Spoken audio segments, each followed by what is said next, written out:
Power on. Real-time Sovryn is go. Woo, the man of tomorrow, Savzu, the rated R radio star, here with you, Dr. Brian Sovryn, of course. And don't mind if my voice comes off a little on the weaker side, perhaps. February has been a hell of a year. Wait, February is a month, isn't it? Yeah, anyway, it felt like a year. February's been something. Both Mrs. Sovryn and I have been sick off and on, and I don't mean our usual brand of, sick. Of course, we're both mentally incredibly sick, and we love it, but and we do a lot of sick shit, but we're talking about the very unpleasant kind of illness, a bit of the flu, whatever the hell it was. And so that's actually halted a lot of what we plan to have come out in February, including a lot of the OF content, you know what I'm talking about, and really the launch overall, the proper launch of XXX Tech. But I didn't want the month to close out without anything, and really a story dropped that I think is, well, it's disconcerting for sure. I think it's game changing in a negative sense. And it's really going to bring up a lot of finer points. Now, this doesn't have to be a terribly long episode, but I do want to get into this. And basically what has happened, in fact, I'm going to read from the register right here. Rather than add a backdoor, Apple decides to kill iCloud encryption for UK peeps. So the short version here is that the United Kingdom has basically, asked Apple, hey, either build a backdoor into iCloud, or more particularly, we should call it a master key, right? Because it's not really a backdoor, it's a front door. Either build in give us the ability to access encrypted iCloud data that's protected by advanced data protection, or stop operating in the country. And Apple's response was effectively, we'll read some of the story here, but it was effectively, no, we'll just turn off advanced data protection in the United Kingdom. Let's read it here. Apple has, this is from February 24th, so this is incredibly fresh, 2025. Here we go. Apple has responded to the UK government's demand for access to its customers' data stored in iCloud by deciding to turn off its advanced data protection, that's ADP, end-to-end encryption service for UK users. Cupertino's decision, that being Apple, came after a row that began earlier this month amid reports that the UK Home Office had requested a backdoor to access data belonging to UK citizens under the auspices of the Investigatory Powers Bill. Stanley, breaking in for a second. Now, if you think the UK is the only one that has this kind of bill going, well, as the old saying goes, I have some bridges in China to sell you. But anyway, continuing on. Quote, we are gravely disappointed that the protections provided by ADP will not be available to our customers in the UK, given the continuing rise of data breaches and other threats to customer privacy, end quote, Apple told the Register in a statement. The end-to-end encryption afforded by ADP is therefore off the table for UK residents, meaning both Apple and law enforcement agencies that secure a subpoena or some other suitable court order will be able to obtain requested iCloud-hosted data without the need for direct backdoor access. Apple noted that some data stored in iCloud is still protected by encryption at rest, including health info, iMessages, and FaceTime calls. iCloud backups, storage, photos, notes, reminders, Safari bookmarks, Siri shortcuts, wallet passes, voice memos, and freeform digital whiteboard files, however, will no longer be end-to-end protected, meaning they can be read by Apple and those who subpoena it. And to be clear, this is all about people's data stored in iCloud, encrypted in such a way that not even Apple can unlock. It's not about communications in transit, which remains protected. So basically what we have here, first off, okay, let's talk a little bit about ADP.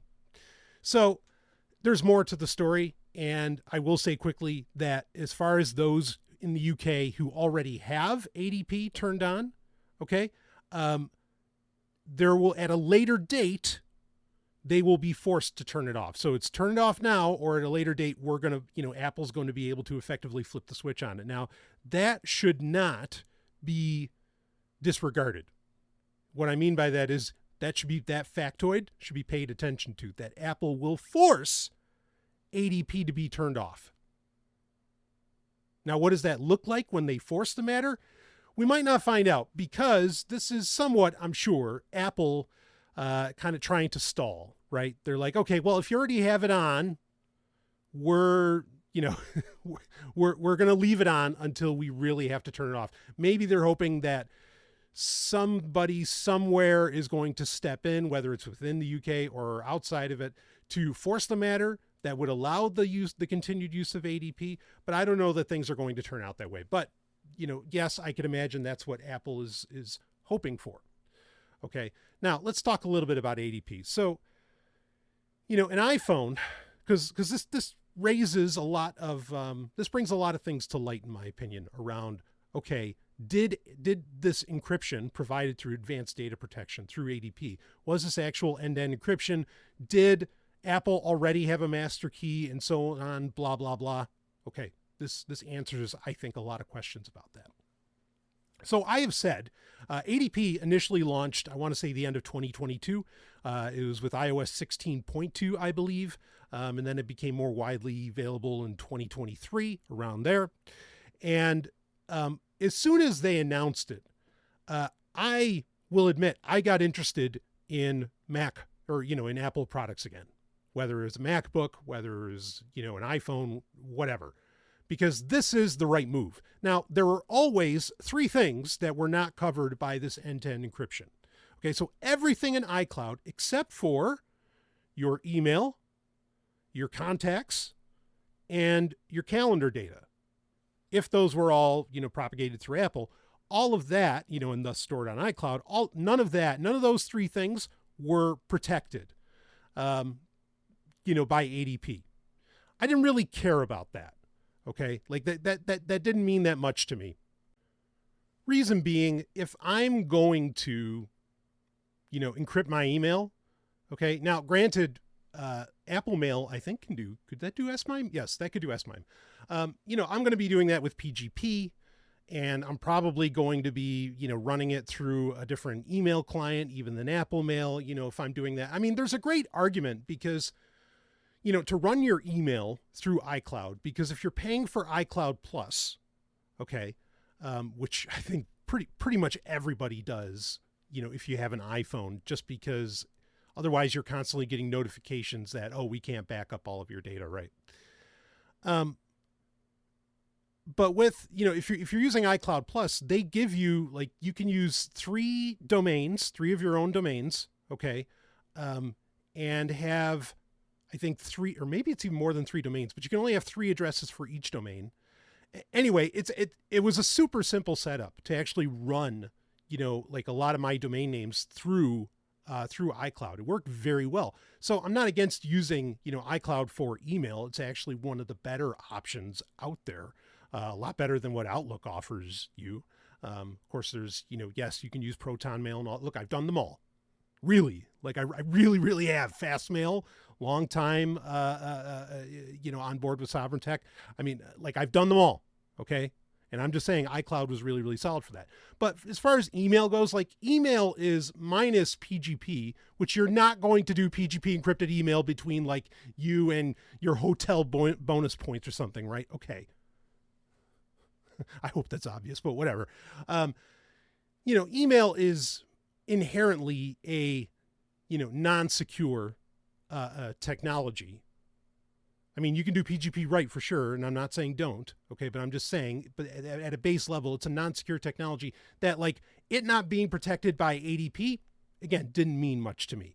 Contacts, yeah, okay. And if you really wanted to, you can use, there's encrypted contact apps out there that you could, use more for that. And calendar, I'm not surprised by that either. And in general, if you want, like, say other apps to be able to interact with your contacts list or to interact with your, your calendar, which a lot of people do, then yeah, you can't end-to-end encrypt those. Okay, so Apple not encrypting mail, contacts, and calendar data, like, again, not a surprise. And, for people to functionally use it, or for it to be able to use by third parties, which a lot of people want it to, it makes sense. Okay. So I never begrudged Apple that they didn't do that. What was far more impressive was that they were end-to-end encrypting photos. They were end-to-end encrypting, like what you wrote in Pages, your Apple Notes, all of these things that are very rare to have like a high-end end-to-end encryption solution for. Now, some companies since the launch of ADP have kind of, come in and taken, there's like Standard Notes, right, that can do encrypted notes. Of course, Proton also offers, Proton Drive, which does have a document editor now, and that basically could function as and it does function as an end-to-end encrypted document storage. So anyway, I don't need to get into like a big history around ADP, but the bottom line is that when ADP was launched in 2022, I got interested in Apple again, because I was like, oh, this is the right stuff. And the analysis had been done at the time that, oh yeah, this is implemented really, really well. And so I have said for the past few years, we're in 2025 now, I've said for the past few years that, with an Apple device, like the main thing, like the main winners for an iPhone is, of course, Apple Pay, which still blows away Google Pay. Okay. AirPods are very good at what they do. And especially because they're open, or, when you get the supposed mid-range, they're not mid-range, they're just open ear. Open ear AirPods are like the best open ear headphones out there, as long as you don't mind your blood-brain barrier getting fried, by Bluetooth. And then ADP. Like, those are the three things: Apple Wallet, AirPods, and advanced data protection were, like, in my opinion, the three reasons to use an iPhone, to use an Apple, or to be in the Apple ecosystem. Okay. Well, here's obviously the rub on all of this. ADP is, okay, so we can say, well, it's just dead in the UK and hopefully somebody's going to step in and it'll get reinstated. I don't care if it gets reinstated in the UK. And I'm not sweating whether or not it's going to get deactivated by other nation states around the world. It's a good bet that it will start getting, deactivated, just like in the UK. Like, probably France will be next. Pick your other socialist. Every country's socialist, especially the US. All right. So, just pick whatever territory you want. It doesn't matter. It's going to happen sooner or later. Okay. I know everybody's like, the Trump administration is furious that the UK has done this. And it's like, no, yeah, maybe they're furious that somehow the UK is like spying on people, but what, you think the US doesn't want to do the same thing? Fuck, of course they do. US intelligence agencies spend probably billions a year trying to figure out how to crack into smartphones in general, but certainly the iPhone. And this isn't conspiracy theory. This is fact. We have the documentation, and we know from the companies like Celebrite and others who actually create the technology that allow you to crack into smartphones. We know how much they spend on trying to break into iPhones. So there's no good guy here. Okay. And there certainly isn't a good guy in Apple. Why do I say that? Aha. This gets right to it. And I'm doing this episode because I have not heard, and believe me, I listen to so many tech shows, I have not heard a single other tech show talk about this point right here. What Apple has clearly stated is that at a later date, they will force ADP off on those UK citizens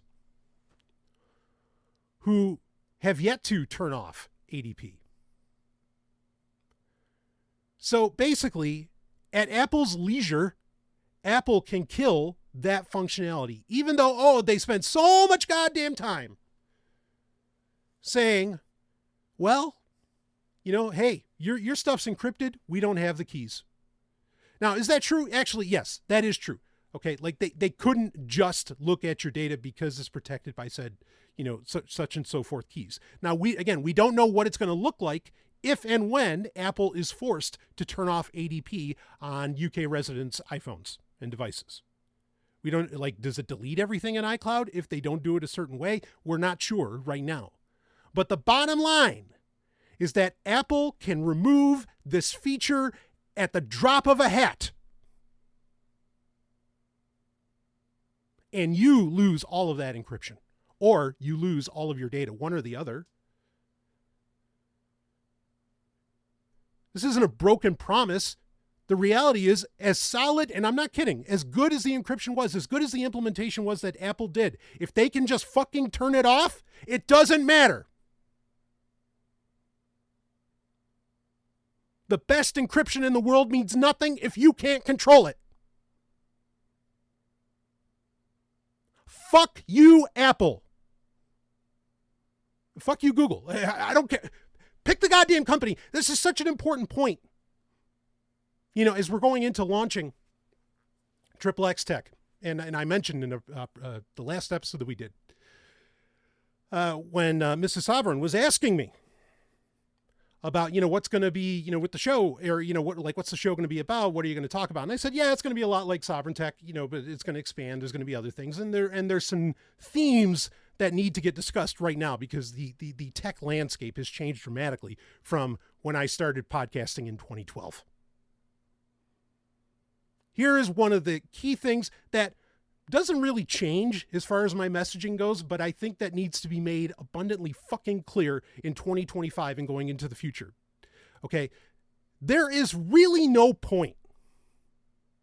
There is no point in, because look, Sovryn Tech fell into this kind of for a little while. It's like, Microsoft does this. Don't ever use Microsoft products. Oh, Apple does this. Don't ever use Apple's products. Oh, Google does this. Don't ever use Google's products. I mean, you jump from tech giant to tech giant, right? Oh, don't use their shit. Don't use Samsung stuff. Don't use that because they did this. They did that. They do all these things wrong, complete negligence or downright maliciousness, whatever it ended up having to be. Look, here's the deal. Okay, there is no point in talking about separate fucking companies. Apple and Google are the same thing. What do I mean by that? I mean that really there's only two types of digital, or shall we say computational technologies, computer technologies. There's two types of computer science. How about that? Okay. There's open source and there's malware. That's it. There's no difference. Apple, Google, Microsoft, whatever. If it's not open source, it's malware, to quote Richard Stallman.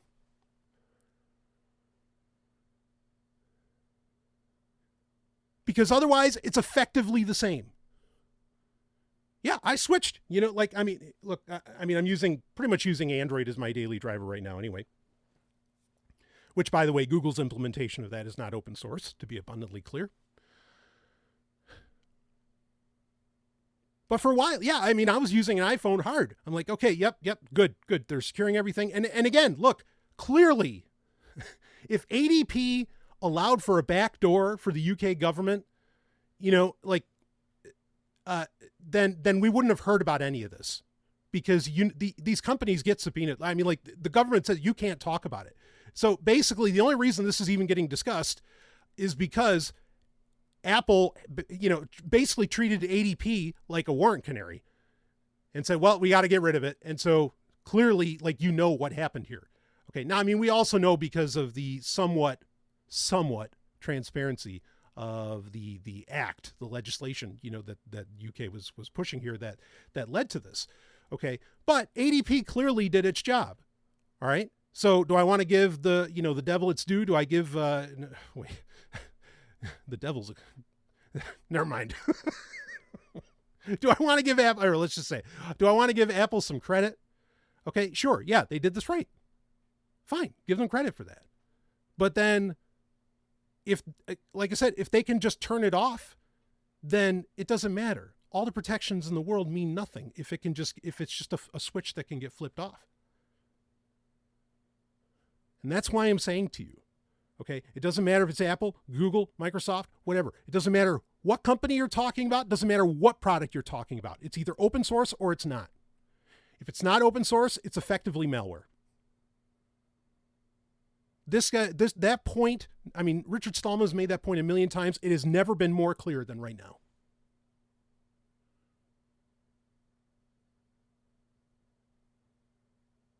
So don't tell me, oh, I use this company because X, Y, Z. I use this because blah, blah, blah. That conversation's over. It's over. It's either open source or it's not yours. End of story.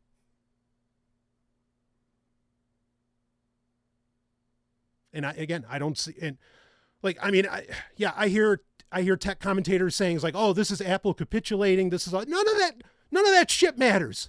Who the hell cares what Apple's doing? Or, you know, what the attitude is of Apple or whatever. The main point of this story is that Apple could just turn this stuff off willy-nilly without your consent. That's the story. Nobody's talking about it. Treat things accordingly. Now, some people have brought up, and I'll be honest, you know, when you go through the process of setting up an Apple account, I mean, that, you know, I've never been abducted by aliens and put through an anal probe, but that's about the closest thing I could think of, you know, like I felt invaded going through that process, but I do it for you. I mean, that was the worst. Like Google, setting up a Google account's fucking nothing. You know, I mean, yeah, they're going to, you know, collect everything about you afterwards, but I mean, it's fucking nothing. But setting up an Apple account, horrible. One of the absolute worst experiences. I mean, they grab fucking everything. They need everything, you know, like right up front. I mean, really, like when you go into an Apple store, like, you know, don't even bother with the trench coat, man. Just go in there, open, you know, open that baby up. Don't worry. And they're not wearing sunglasses either. Anyway, you know, going through that process, I didn't realize that you can actually, okay, so now I knew that when you're setting up a MacBook that you don't have to put in your Apple ID. That I knew. I didn't know that when you're setting up an iPhone that you don't have to actually turn on iCloud backup. I was not, admittedly, I was not aware of that. And maybe it was just because I was just stunned by the absolute barrage of the amount of information you have to, you know, hand over. I mean, I imagine a DNA test was in there somewhere, but no, I'm kidding about that. But that's how bad it is. Okay. But I didn't realize that you could actually turn off iCloud syncing and, you know, like iCloud backups overall. Like I really didn't. But apparently that is possible. So if you want to keep your shit somewhat private, that's basically what you have to do. But admittedly, I would argue that at that point, as I've talked about in recent episodes cybersecurity episodes that we did throughout 2024, you know, the advantage of an Apple device is that, you know, when you log into your Apple ID with, like, say you lose or, you know, some thug, like a cop, some thug like, you know, like a military serviceman. I'm sorry. They're all the same. Somebody, somehow you lose your iPhone and you have to get another one. You know, you log in with your Apple ID on that new iPhone and everything's there. That's not true for Android, right? Because not everybody, I know Android does, you know, Google's Android does do end-to-end encrypted backups, but it's really touch and go with that because Google doesn't, unlike Apple, Google doesn't force every app to, you know, like third-party app to actually use Google's end-to-end encrypted backup. So it's a crapshoot of what you're going to get when you log into with your Google account into, you know, another Android phone. It's really a crapshoot as to what you're going to get on that phone, you know, transferred over from your old one. As to where with an iPhone, you get everything. And it's an impressive feat. Like, that's cool. Okay. Because then you're not so much sweating what the fuck happens to your device. Right. And I treat that, you know, as an advantage overall. Okay. So, to have some modicum of where your data on device can be more private, which would, in this sense, what we're talking about here, entail not turning on iCloud. I feel like you lose one of the great advantages of iOS devices. So there's that. It's all trade-off, folks. It's all trade-off. It's all personal thresholds. Okay. But the important thing that I just want to drive home. We don't have to go much longer on this because this is the point. Your shit's either open source or it's not yours. That's it. You can tell me, oh, Apple does this really well. They do this. Okay. But they can take it all away at any given moment. I mean, that's not even getting into the fact that, when being subpoenaed by the government, like Apple could be forced to basically deactivate your Apple account, your Apple ID, like gone, then everything's gone. That's certainly its own problem. Google can do this too. Microsoft can do this too. All of them can do this. Unless you're going with like a full-on open source solution, something, Linux, BSD, whatever flavor that, you want to do. Those are the options you've got. Now, am I making an argument that that's what you should do and you should only use Linux and you should only, no, I'm not saying that. Should you be putting Graphene OS on your Pixel device? Yeah. No, look, it's all, like I said, it's all personal thresholds. It's all what you have to deal with. But I would recommend, okay, that you internalize this reality. And many of my listeners, look, you folks already know this stuff. You've been listening. You've been on this journey, with me for over 10 years. Okay. You know the score. But for anyone who's new, internalize this. If it's not open source, you don't control it. You don't own it. And who knows where the hell it is. And with that, I mean, hey, if this turns around, okay, great. But then we still know now, thankfully. I'm so glad that we know that, Apple will, did we already, assume this? Sure. But now we know beyond a shadow of a doubt. Apple will can turn off all encryption at the drop of a hat. Go out there and act accordingly, folks. I'll see all of you on the other side.